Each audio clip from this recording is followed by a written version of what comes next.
Taloa, saveur du Pays Basque. Une galette de maïs fourrée avec du jambon local, un incontournable dans toutes les fêtes de la région. Caroline Sins, Yann Moine et Adrien Lopez sont allés découvrir cette tradition à Saint-Jean-de-Luz et dans la vallée des Aldudes.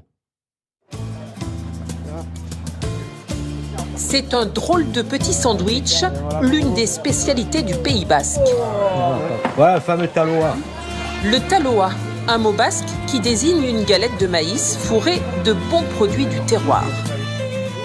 C'est très très bon. La galette, elle est très fine, elle n'est pas sèche et ce qu'il y a à l'intérieur, c'est très goûteux. Et ça, c'est vraiment l'idéal. C'est facile à manger. La petite en a mangé avec moi.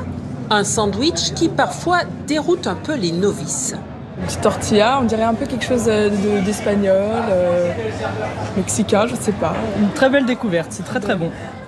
Une bonne surprise pour certains, un grand classique pour d'autres. Magnifique. C'est très beau. C'est excellent. Excellent.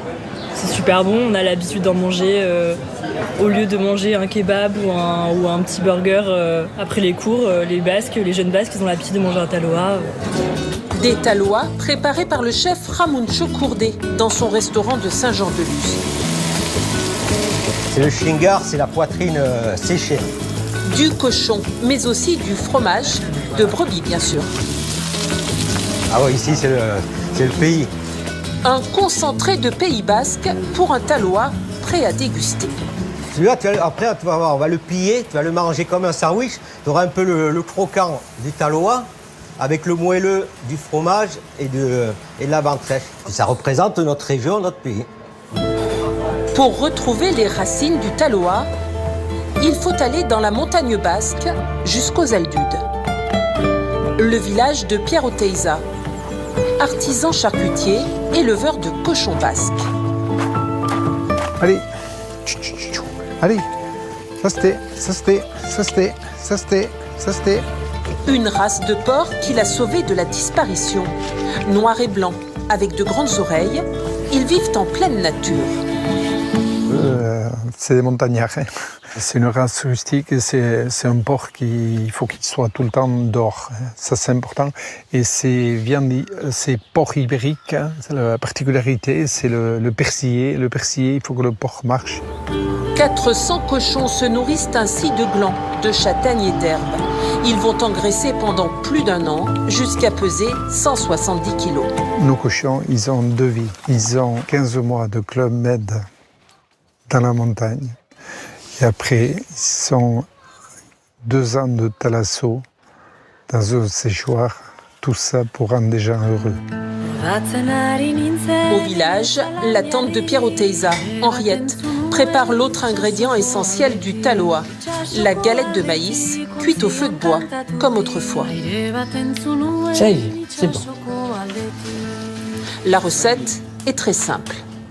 Pour 3 poignées de farine de maïs, on met 1 poignée de farine de blé. Et on ajoute de l'eau chaude salée. On mélange bien. Une galette qui était très répandue. Ici, chaque ferme avait son champ de maïs. Et le taloa, qui était avec la farine de maïs, était un peu la base de l'alimentation. Davantage que du pain. Et l'ancienne institutrice se rappelle une anecdote racontée par sa mère. Ses voisins, qui étaient des gens peut-être très humbles, ils faisaient les talois le soir et ils les mettaient sous le matelas pour les manger le lendemain matin au petit déjeuner. Ça devait pas être folichon, hein. Une fois la pâte étalée, elle met les taloas au feu. Une délicieuse odeur de pain chaud se dégage. On va voir si ça a doré. Pas assez encore. Le taloa cuit sur les braises. Il est bientôt prêt. Tous les secrets sont là. La galette de maïs était cuisinée dans chaque ferme du village des Aldudes. Selon la tradition, on met du porc dans le taloa. Dans le séchoir, les jambons quintoa, confectionnés avec le cochon basque, sèchent pendant 2 ans. Pierre Oteiza vérifie leur maturité. C'est comme un fruit, hein, le jambon. Au début, c'est un peu vert. Et au fur et à mesure qu'il avance, il mûrit et il y a les arômes sucrés qui arrivent. Vous mettez ça dans le talois, c'est que du bonheur. Au bar de son restaurant, il choisit de faire un talois classique, avec de la ventrèche, la poitrine de porc. Ce qui est important, c'est que la tranche soit fine, fine, fine. De la ventrèche, du fromage de brebis et bien sûr du piment d'Espelette. Gurequindira, voilà, vous voyez? Hop. Voilà, et ça va nous aromatiser, parce que le piment va s'étaler partout. Le talois est prêt. Un bonheur à déguster en famille, avec gourmandise. Merci. Le talois, c'est simple et bon, comme le Pays Basque.